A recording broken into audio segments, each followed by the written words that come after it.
এখন যেই তবরুকাতটি জিয়ারত করানো হচ্ছে এটি পীরানে পীর দস্তগীর মাহবুবে সুবহানি কুতুবে রব্বানি কিন্দিলা শাহ নুরানি আবু মুহিউদ্দিন আব্দুল কাদের জিলানি গিলানি সুন্নাহ বাগদাদি হুজুর বড় পীর সাহেব হুজুর কিবলার মাজার মুবারকের গিলাফ মুবারক বলি সুবহানাল্লাহ।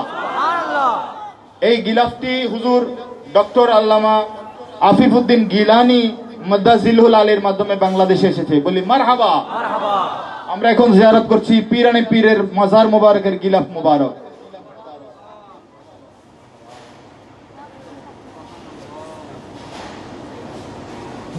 नारे तकबीर, अल्लाहु अकबर, रिसालत या रसूलुल्लाह, गौसिया या रसूलुल्लाह, आजम अब्दुल काদের জিলানী। এরপরে যে তবরুকাতটি জিয়ারত করতে যাচ্ছি আমরা, সাহাবী গাছের কথা আমরা সবাই জানি, ঠিক কিনা? রাসূল আকরাম সাল্লাল্লাহু আলাইহি ওয়াসাল্লাম চাচার সঙ্গে বাণিজ্যিক উদ্দেশ্যে যখন যাচ্ছিলেন সিরিয়ার জমিনে, তখন একটি গাছের নিচে আমার রাসূল অবস্থান করেছিলেন। আমরা এই তকরিরগুলো অনেক শুনেছি, ঠিক কিনা? সেই গাছ মোবারক সাহাবী গাছের একটি ছাল মোবারক বলি সুবহানাল্লাহ। যেই গাছটি মরা গাছ ছিল, আমার রাসূল আকরাম সাল্লাল্লাহু আলাইহি ওয়াসাল্লাম বসার কারণে, রাসূল আকরাম সাল্লাল্লাহু আলাইহি ওয়াসাল্লামের স্পর্শ লাগার কারণে মরা গাছ জিন্দা হয়ে গেছেন। সেই গাছ মোবারকের টুকরা মোবারক এটি বলি সুবহানাল্লাহ। সুবহানাল্লাহ।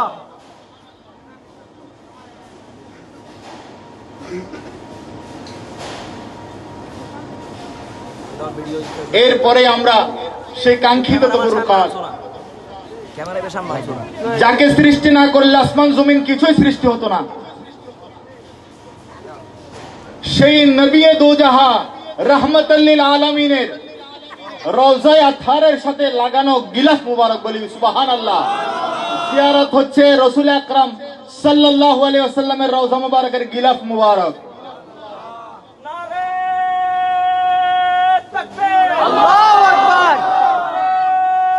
রিসালাত ইয়া রাসূলুল্লাহ, সিকান্দার ইয়া নবী ইয়া নবী, শাহে মদিনা জিন্দাবাদ, হায়াতুন নবী জিন্দা নবী, সরকার কিয়ামত মারহাবা, হুজুর কিয়ামত মারহাবা, হাশিম কিয়ামত মারহাবা, কিয়ামত মারহাবা, কুরাইশ কিয়ামত মারহাবা, কিয়ামত মারহাবা, রাসূলুল্লাহ।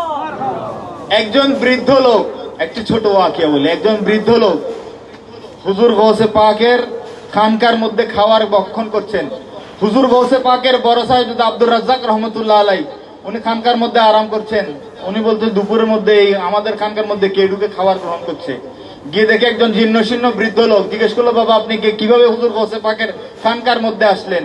বলছে, আমি এই বাগদাদ মুআল্লার কুতুব, আমি বাগদাদ মুআল্লার কুতুব। আরে বাবা, আমার আব্বা হুজুর গৌসে পাক আমাকে কুতুবিয়তের দায়িত্ব দিল না, আপনাকে দিল? আপনার কি এমন আমল, কি এমন দেখে আপনাকে কুতুবিয়তের দায়িত্ব দিল? তখন উনি বললেন, আমার কাছে হুজুর গৌসে পাকের একটি গিলাফ মুবারক আছে বলি সুবহানাল্লাহ। গিলাফ মুবারককে আমি ইজ্জত করতাম, তাজিম করতাম, চোখে লাগাতাম, মুখে লাগাতাম, মাথায় লাগাতাম। আমার ঘরের সবচেয়ে সুন্দরতম স্থানের মধ্যে হুজুর গৌসে পাকের গিলাফ মুবারককে রাখার কারণে হুজুর গৌসে পাক আমার উপর রাজি হয়ে আমাকে বাগদাদ মুআল্লার কুতুবিয়তের দায়িত্ব দিয়ে দিলেন বলি সুবহানাল্লাহ।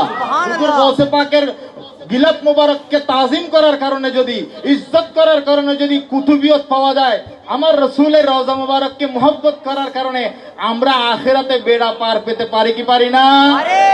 আমরা এই নিয়ত করে রাসূল আকরাম সাল্লাল্লাহু আলাইহি ওয়াসাল্লামের রওজা মুবারককে দূর থেকে একবার ইশারা দিয়ে চুমু দেই।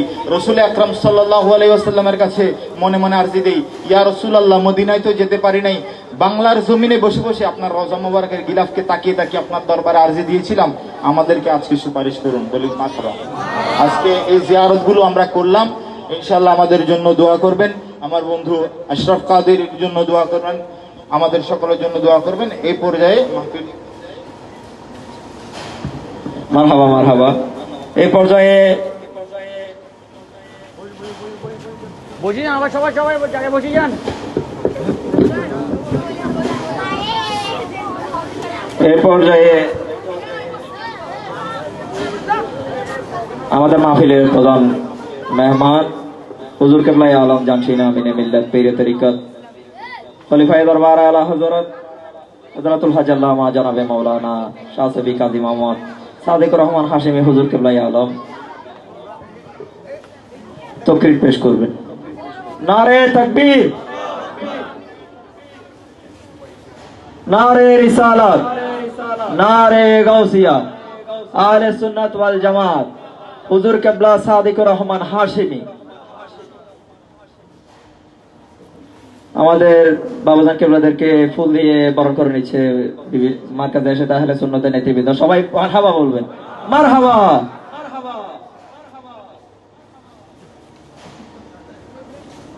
মারহাবা মারহাবা।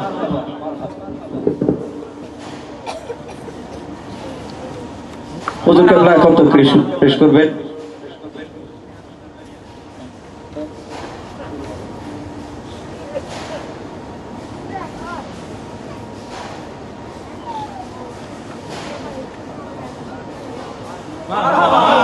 নারে তাকবীর, আল্লাহু আকবার, নারে রিসালাত, ইয়া রাসূলুল্লাহ, নারে গাউসিয়া, আহলে সুন্নাত ওয়াল জামাত।